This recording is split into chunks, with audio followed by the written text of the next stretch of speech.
Lebanon में Israeli tank पर हमला हुआ है। हिजबुल्लाह ने इजरायली टैंक को अपना निशाना बनाया। गोला बारूद से भरे इस इजरायली टैंक में धमाका हुआ। लेबनान में इजरायली टैंक पर हमला किया गया। बता दें कि इजरायल की तरफ से भी लगातार लेबनान में बैरूत पर हमला किए जा रहे थे और इसी की जवाबी कार्रवाई में इजरायली टैंक पर हमला किया गया। यहां कई हिजबुल्लाह के ठिकाने मौजूद हैं और हिजबुल्लाह की तरफ से ही इजरायली टैंक को निशाना बनाया गया। तस्वीरें आपके सामने, जहां गोला बारूद से भरे इजरायली टैंक में धमाका हुआ और अंदर बारूद भरा था, इस पे हमला किया गया तो और भी ज्यादा भीषण ये धमाके की तस्वीर सामने आई। ये आप तस्वीर देखिए, ये लेबनान की तस्वीरें हैं। बता दें कि इस पूरे युद्ध में इस वक्त हिजबुल्लाह ईरान के साथ खड़ा हुआ है पहले से ही और इजराइल लगातार यहां पर हमले कर रहा है और ऐसे में दोनों के बीच में संघर्ष जारी है। इजरायली टैंक पर हमला किया गया जिसकी तस्वीर सामने आई और रात बेरात अटैक्स बढ़ते जा रहे हैं। साथ ही साथ में हिजबुल्लाह के कई ठिकानों को इजराइल भी नष्ट कर रहा है और दूसरी तरफ इजरायली टैंक्स को, इनके रीइंफोर्समेंट्स को खत्म करने का काम हिजबुल्लाह की तरफ से किया जा रहा। लेबनान की तस्वीरें सामने आई जहां उनके ठिकानों पर संभवतः अटैक करने के लिए ये इजरायली टैंक मौजूद था और यहां पर हमला हुआ है। इसके अंदर गोला बारूद भरे हुए थे, यानी आप समझिए कि लेबनान में और भी ज्यादा हिंसक अटैक करने के लिए इजराइल की तैयारी थी और इजराइल की तरफ से रीइंफोर्समेंट्स भेजी जा रही थी, यानी कि गोला बारूद भेजे जा रहे थे और इसी टैंक पर हमला किया गया। इनकी कमर तोड़ने का काम हिजबुल्लाह की तरफ से किया गया और हिजबुल्लाह के ठिकानों को निशाना दूसरी तरफ इजराइल की ओर से बनाया जा रहा है। हालांकि ये रीइंफोर्समेंट के लिए संभवतः टैंक आगे बढ़ रहा था। लेबनान के इलाकों में इजरायली टैंक पर हमला लगातार जारी। और इस बीच देखिए, पश्चिम एशिया में अमेरिका, इजराइल और ईरान के बीच जारी महायुद्ध में टकराव लगातार तेज होता जा रहा है। मिसाइल, ड्रोन्स और रॉकेट हमलों के बीच में कई ऐसे देश हैं जिसमें हालात तनाव भरे बने हुए हैं।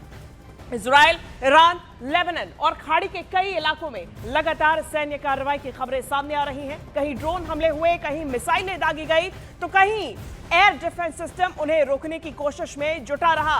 12 तस्वीरें आप देखिए, 12 तस्वीरों में तबाही की वो तस्वीरें हैं जो कि पिछले 11 दिनों से सामने आ रही हैं और इस महायुद्ध के 11वें दिन अभी भी ये युद्ध, ये जंग खत्म होने का नाम नहीं ले रही है। और इसी में जानकारी सामने आई जहां लेबनान में इजरायली टैंक पर हमला किया गया। हिजबुल्लाह ने इजरायली टैंक को निशाना बनाया और यहां पे गोला बारूद से भरे इजरायली टैंक में धमाका हुआ। हिजबुल्लाह की तरफ से लगातार इजराइल पर अटैक किया जा रहा है। ईरान के समर्थन में हिजबुल्लाह भी पूरे दमखम के साथ में इजराइल के खिलाफ आवाज बुलंद किए हुए है और इस पूरी जंग में इजराइल के खिलाफ ताबड़तोड़ अटैक्स कर रहा है। और यही तस्वीर लेबनान से सामने आई जहां इजरायली टैंक पर हमला हुआ, हिजबुल्लाह ने निशाना बनाया। ये देखिए, ये तस्वीर आप देखिए, ये रेड बॉक्स के अंदर आप देखिए कि ये टैंक है जा रहा है। न्यूज़ 18 इंडिया पर एक्सक्लूसिवली आपको तस्वीरें हम दिखा रहे हैं जहां ये टैंक और टैंक में मौजूद गोला बारूद, इसकी पुष्टि की गई। इजरायली टैंक है ये जिसमें गोला बारूद मौजूद था और इसी पर अटैक किया गया जिसके बाद इसमें भीषण विस्फोट हुआ चूंकि अंदर बारूद पहले से ही मौजूद था। ये जोरदार धमाके की तस्वीरें भी सामने आई। न्यूज़ 18 इंडिया पर एक्सक्लूसिवली ये तस्वीरें आप देखिए। और इजराइल पर ईरान का बड़ा मिसाइल अटैक देखा गया। टेल अवीव में सैटेलाइट कम्युनिकेशन सेंटर पर हमला किया गया और हमले में सैटेलाइट कम्युनिकेशन सेंटर तबाह कर दिया गया। इजराइल पर ईरान का ये काफी बड़ा मिसाइल अटैक है। ईरान पीछे हटने का नाम नहीं ले रहा है। जहां एक तरफ ईरान की मिलिट्री का दावा है कि वो अगले 6 महीने तक इस जंग को जारी रख सकता है। कई ऐसे मिसाइल्स हैं जिनका इस्तेमाल ही अभी तक नहीं हुआ, तो वहीं दूसरी तरफ ईरान का जो मिसाइल भंडार है वो एक एक करके सामने आ रहा है। टारगेटेड मिसाइल अटैक इजराइल पर ईरान की तरफ से किया गया और अब तल अवीव में सैटेलाइट कम्युनिकेशन सेंटर पर हमला किया गया, इसको निशाना बनाया गया। हमले में सैटेलाइट कम्युनिकेशन सेंटर तबाह हो गया और ये इजराइल के लिए एक बड़ा झटका, क्योंकि देखिए सैटेलाइट कम्युनिकेशन सेंटर के माध्यम से ही कई जगह पर जो संचार है वो जारी था, कम्युनिकेशन जारी था। इजराइल के लिए ये एक बड़ा लॉस। तस्वीरें इसके सामने आई। ईरान की तरफ से यह हमला किया गया है। तल अवीव में मौजूद सैटेलाइट कम्युनिकेशन सेंटर पर हमला किया गया। इसके पहले भी रक्षा मंत्रालय पर ईरान की तरफ से हमला किया गया था। तल अवीव से ही तबाही की तस्वीरें सामने आई थी और अब देखिए एक बार फिर से सैटेलाइट कम्युनिकेशन सेंटर तबाह किया गया है। और ईरान की अमेरिका के साथ लंबे युद्ध की तैयारी है। देखिए, IRGC कमांडर इन चीफ के सीनियर एडवाइजर ब्रिगेडियर जनरल सरदार इब्राहिम जब्बारी ने कहा कि ईरान का कम से कम 10 साल तक अमेरिका के साथ जंग लड़ने के लिए वो तैयार है। क्लैश रिपोर्ट के मुताबिक जब्बारी ने दावा किया कि मैं जानकारी रखने वाला व्यक्ति हूं।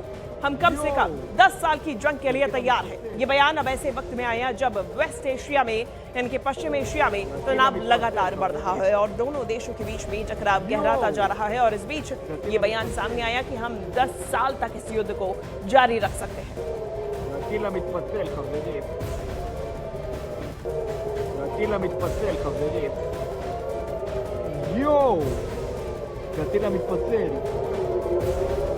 तो ये स्ट्राइक की आप तस्वीरें देख रहे हैं जो पिछले 11 दिनों से ईरान और इजराइल के आसमान को पूरी तरीके से पटाए हुए है। और ये आसमान मिसाइल से, ड्रोन से पटा हुआ हर रोज नजर आ रहा है। यहाँ के लोग डर के साए में जीने को मजबूर हैं। लेकिन इस बीच ईरान पूरी तैयारी के साथ डट के खड़ा हुआ है, इसका दावा किया गया। और अगले 10 साल तक ये जंग ऐसे ही जारी रह सकती है, इसके लिए वो तैयार है। ईरान ने यह भी दावा किया। IRGC कमांडर इन चीफ के सीनियर एडवाइजर ब्रिगेडियर जनरल सरदार इब्राहिम जब्रारी ने कहा कि ईरान कम से कम 10 साल तक अमेरिका के साथ जंग लड़ने के लिए तैयार है।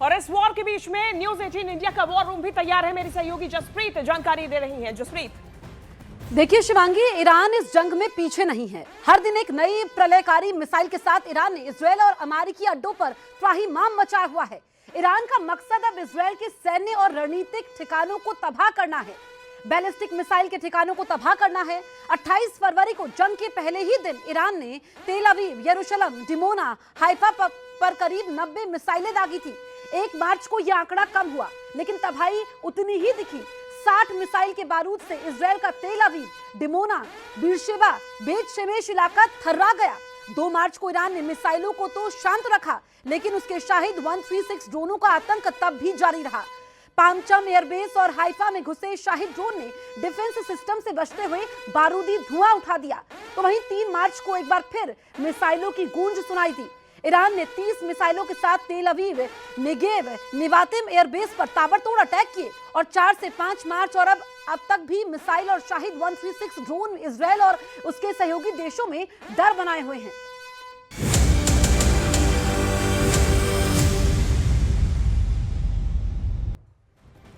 और मिडिल ईस्ट में जारी जंग का असर अब पाकिस्तान में पड़ रहा है। देखिए, पाकिस्तान में लॉकडाउन जैसे हालात बन गए। वहां पर वर्क फ्रॉम होम लागू हो गया। ऊर्जा संकट से निपटने के लिए प्रधानमंत्री शहबाज शरीफ ने सख्त कदमों का ऐलान किया। 2 हफ्तों के लिए स्कूल बंद करने, सरकारी वाहनों के ईंधन में 50% कटौती और आधे कर्मचारियों को वर्क फ्रॉम होम करने का फैसला लिया गया ताकि इनका ईंधन ना इस्तेमाल हो। देखिए, इसके साथ ही सरकारी खर्च में भी 20% कटौती की जाएगी। प्रधानमंत्री शहबाज शरीफ का कहना है कि मौजूदा हालात में पूरी दुनिया नई चुनौतियों का सामना कर रही है और पाकिस्तान इस संकट का समाधान कूटनीतिक तरीकों से निकालने की कोशिश कर रहा है। और ये इमरजेंसी जैसे हालातों की तस्वीर अब पाकिस्तान से सामने आने लगी है, क्योंकि पाकिस्तान का जो रिजर्व ऑयल है, आपातकाल की स्थिति जैसा अब ये पैदा होने लगा, रिजर्व ऑयल की कमी। और ऐसे में पाकिस्तान में ये हालात जारी जंग, मिडिल ईस्ट में जारी जंग के बाद में नजर आने लगे। अब इसका असर जो है पाकिस्तान में इस कदर पड़ गया है कि पाकिस्तान में लॉकडाउन जैसे हालात हो गए। यहाँ पे वर्क फ्रॉम होम लागू कर दिया गया। और सीधी सी बात, वर्क फ्रॉम होम इसीलिए ताकि ईंधन का कम इस्तेमाल हो, क्योंकि ईंधन आपूर्ति के लिए पाकिस्तान के पास रिजर्व ऑयल नहीं है। अब ऐसे में ऊर्जा संकट से निपटने के लिए प्रधानमंत्री शहबाज शरीफ ने सख्त कदमों का ऐलान किया। 2 हफ्तों के लिए स्कूल बंद करने, सरकारी वाहनों के ईंधन में 50% कटौती और आधे कर्मचारियों को वर्क फ्रॉम होम करने का फैसला लिया गया। आइंदा 2 माह के लिए सरकारी महकमों की गाड़ियों को मिलने वाले तेल में 50% फिल फॉर कटौती की जा रही है। सरकारी और निजी शोबे में इंतहाई जरूरी सर्विसेज को छोड़कर, यानी एसेंशियल सर्विसेज को छोड़कर बाकी तमाम जगहों पर 50% स्टाफ घर से काम करेगा, यानी वर्क फ्रॉम होम। और चलिए एक बार नजर डालते हैं कि पाकिस्तान की तरफ से सरकार ने क्या क्या फैसले लिए जिससे कि ऊर्जा संकट से बचा जाया जा सके। क्या कदम शहबाज शरीफ की तरफ से उठाए गए हैं। सबसे पहले तो देखिए, सरकारी गाड़ियों का इस्तेमाल आधा कर दिया गया, यानी कि सरकारी गाड़ियों में ईंधन जो होगा वो आधा इस्तेमाल किया जाएगा। 2 महीने के लिए फ्यूल अलाउंस में 50% तक की कटौती कर दी गई, यानी कि अब 2 महीने तक फ्यूल अलाउंस जो है वो 50% का मिलेगा। साथ ही साथ में सरकारी विभागों की 60% गाड़ियां बंद कर दी गई। ये बड़ा कदम उठाया गया। इसके अलावा 2 महीने तक कैबिनेट अपना वेतन नहीं लेगा। ये सबसे बड़ी जानकारी। देखिए, 2 महीने तक कैबिनेट अपना वेतन नहीं लेगी, ये फैसला भी सरकार की तरफ से किया गया। सांसदों की सैलरी में 50% की कटौती। देखिए, सबसे पहले सांसदों की सैलरी में कटौती ताकि ऊर्जा संकट से निपटा जा सके। इसके अलावा देखिए, ये जो कदम उठाए गए हैं इसमें यह भी है कि सरकारी विभागों के खर्च में भी पहले तो सैलरी की कटौती और उसके अलावा सरकारी विभागों के खर्च में 20% की कटौती भी शहबाज सरकार की तरफ से की गई है, ताकि जो खर्च है वो नियंत्रित किया जा सके। ये एक तरीके से बजट पर आ गई है पाकिस्तान सरकार। सरकारी दफ्तरों में 50% कर्मचारी ही ऑफिस आएंगे, बाकियों को वर्क फ्रॉम होम, ताकि उनको आने जाने में फ्यूल का इस्तेमाल ना हो। 50% कर्मचारी वर्क फ्रॉम होम करेंगे। ये इसीलिए महत्वपूर्ण है ताकि ईंधन बचाया जा सके। ऐसे में अधिकारी 2 दिन का वेतन देंगे, ये भी जानकारी सामने आई। फैसला लिया गया। पाकिस्तान में 2 हफ्ते के लिए स्कूल बंद कर दिए गए। मिडिल ईस्ट में तनाव और पाकिस्तानी स्कूलों की छुट्टी। 4 दिन स्कूल चलेंगे, 2 दिन छुट्टी रहेगी 2 हफ्तों के लिए। पहले तो देखिए निर्देश जारी किए कि पहले तो 2 हफ्ते स्कूल बंद रहेंगे और फिर इस मोड पे जारी रहेंगे। ऑनलाइन क्लासेस का ऐलान किया गया है। घर से ही क्लासेस चलेंगी। इमरजेंसी जैसे हालात हो गए हैं और लॉकडाउन जैसी स्थिति है, सरकारी दफ्तर सिर्फ 4 दिन खोलेंगे, यानी कि 4 डेज वर्किंग का ये पूरा प्लान अब शहबाज शरीफ की तरफ से लागू किया गया। अब इस तेल संकट के बीच में पाकिस्तान के लोगों में अब डर का माहौल बना हुआ है। क्या कहना है पाकिस्तान के लोगों का, आपको हम वो भी सुनाते हैं। जैसे ही स्कूल का बंद ऐलान किया उन्होंने, ये सारी मार्केटें, ये दुकानें बिल्कुल खाली पड़ गई हैं। ये बुक शॉप है, बुक शॉप, यूनिफॉर्म सब खाली पड़ गए हैं। उनको पता है वहाँ छुट्टियाँ पड़ गई हैं, स्कूलों वालों ने फीसें ले ली हैं। स्कूलों को बंद करने के लिए कोई नोटिफिकेशन दे रहे हैं या कोई उनके सजेशन है, लेकिन बहरहाल ये सही तो नहीं है। इसका कोई ये प्रॉपर हल तो नहीं है। जैसे हमारे जैसे या और एक्सेसरी का काम करते हैं, यूनिफॉर्म का काम करते हैं, तो उनके लिए भी एक तो मुश्किल हो जाएगी। पेट्रोलियम मसनूआत की रीजन बना के तो ये तरीकाकार तो नहीं है। मैं समझता हूँ कि वज़ीर-ए-आज़म ने बरवकत इक़दाम किया है और उसकी वजह से ये है कि हमारी मईशत पर जो बुरे असरात पड़ने थे उससे कम से कम बचा जा सकेगा। उम्मीद है कि आवाम को इस हद तक रिलीफ मिलेगा कि जब तक ये मौजूदा जो सूरत हाल है, जंगी मामला जो चल रहा है, ये होप्स हो कि जल्द से जल्द ये मामला खत्म हो। जो आलमी मंडी में पेट्रोल की कीमत है उसमें भी कमी आए। और इस महायुद्ध का असर बांग्लादेश, श्रीलंका पर भी इतना ही पड़ रहा है। देखिए, श्रीलंका ने ईंधन के दाम बढ़ा दिए, वहीं बांग्लादेश भी घबरा गया है। सभी सरकारी और निजी यूनिवर्सिटीज बंद करने के आदेश जारी कर दिए गए ताकि बिजली की खपत कम हो सके। साथ ही पेट्रोल और डीजल की खरीद पर भी लिमिट तय कर दी गई। हालात ऐसे हैं कि पेट्रोल पंप्स पर लंबी कतारें लग रही हैं और सरकार जमाखोरी रोकने के लिए सख्ती कर रही है। यहाँ पे पाकिस्तान की पहले आपने तस्वीरें देखी और अब देखिए श्रीलंका और बांग्लादेश की भी, जहाँ पर सरकार तो घबराई हुई ही है, यहाँ की जनता भी अब परेशान हो रही है। महायुद्ध का असर बांग्लादेश, श्रीलंका पर भी पड़ा और ऐसे में श्रीलंका ने ईंधन के दाम बढ़ा दिए, वहीं बांग्लादेश घबरा गया। सभी सरकारी और निजी यूनिवर्सिटीज बंद करने का आदेश दिया गया ताकि बिजली की खपत कम की जा सके। साथ ही पेट्रोल और डीजल की खरीद पर भी लिमिट तय कर दी गई और हालात ऐसे हैं कि पेट्रोल पंप्स पर लंबी कतारें लग रही हैं और सरकार जमाखोरी रोकने के लिए सख्ती कर रही है। और मिडिल ईस्ट में जंग के बीच में बेंगलुरु में कमर्शियल गैस सिलेंडर का अब संकट मंडरा रहा है। बेंगलुरु होटल एसोसिएशन का दावा है कि शहर में कमर्शियल एलपीजी की सप्लाई रुक गई है और अगर आपूर्ति बहाल नहीं हुई तो शहर के होटल और रेस्टोरेंट को मजबूरन ताला लगाना पड़ेगा। बेंगलुरु होटल एसोसिएशन ने 1 दिन के लिए पूरे शहर में होटल्स बंद रखने का ऐलान किया। ये जानकारी सामने आई, इसकी आज बेंगलुरु में भी नजर आई, जहां पर इस पूरे जंग के हालातों के बीच में बेंगलुरु में कमर्शियल गैस सिलेंडर का संकट मंडरा गया। बेंगलुरु होटल एसोसिएशन का दावा है कि शहर में कमर्शियल एलपीजी की सप्लाई रुक गई है और अगर आपूर्ति बहाल नहीं हुई तो शहर के होटल और रेस्टोरेंट को मजबूरन ताला लगाना पड़ेगा। अब इसके चलते बेंगलुरु होटल एसोसिएशन ने एक दिन के लिए पूरे शहर में होटल्स बंद रखने का ऐलान किया है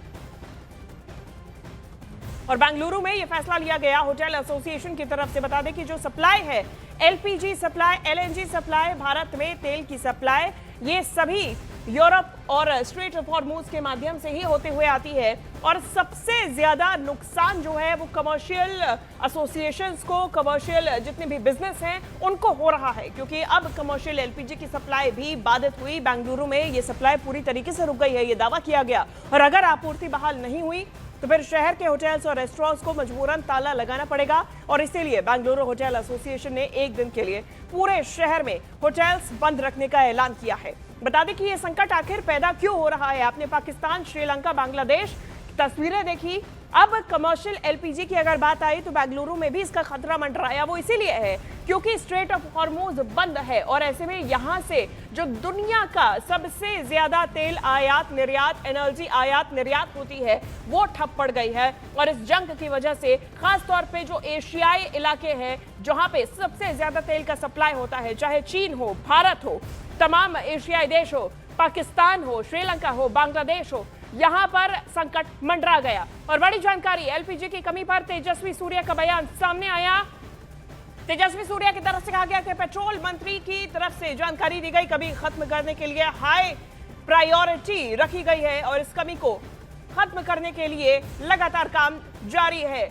एलपीजी की कमी पर तेजस्वी सूर्या का ये बयान सामने आया। पेट्रोलियम मंत्री को जानकारी दी गई, कमी खत्म करने के लिए हाई प्रायोरिटी पर काम किया जा रहा है। देखिए, बेंगलुरु में एलपीजी, कमर्शियल एलपीजी का जो संकट मंडराया है उसको लेकर बेंगलुरु होटल एसोसिएशन की तरफ से एक दिन सभी होटल्स और रेस्टोरेंट को बंद करने का फैसला लिया गया। तो अब ऐसे में इस संकट से बढ़ते हुए और इस पर काम करते हुए तेजस्वी सूर्या का बयान सामने आया। और ये देखिए, ये तस्वीर भी, ये लेटर जिसमें जानकारी दी गई है, पेट्रोलियम मंत्री को ये जानकारी दी गई कि कमी को खत्म करने के लिए जल्द ही काम किया जा रहा है, जल्द ही इस कमी को पूरा किया जाएगा। हाई प्रायोरिटी पर इसे रखा गया है और क्या कुछ सॉल्यूशन निकल सकता है, क्या समाधान हो सकता है, इस पर काम किया जा रहा है। एलपीजी की कमी पर तेजस्वी सूर्या का यह बयान, पेट्रोलियम मंत्री को यह जानकारी उनकी तरफ से दी गई।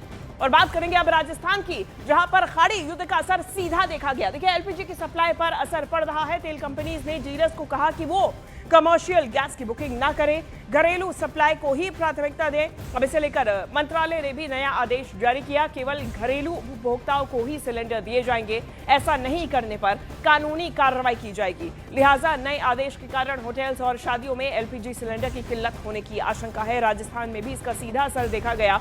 खाड़ी युद्ध का सीधा असर एलपीजी की सप्लाई पर पड़ रहा है।